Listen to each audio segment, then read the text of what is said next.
Hello everyone, I'm EMP Outcast and this is an update of getting all vanilla mastery dog tags. I have now got the CBJ.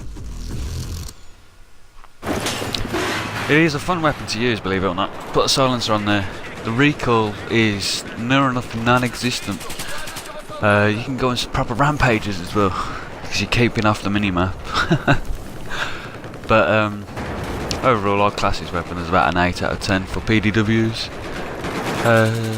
Second best so far. I'd still say the UMP is better, but that's only for range. This one has no range at all. I've always seen about 6-7 hit markers.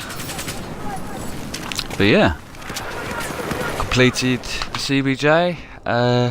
Thank you for watching. Leave a like or a comment, both if you want.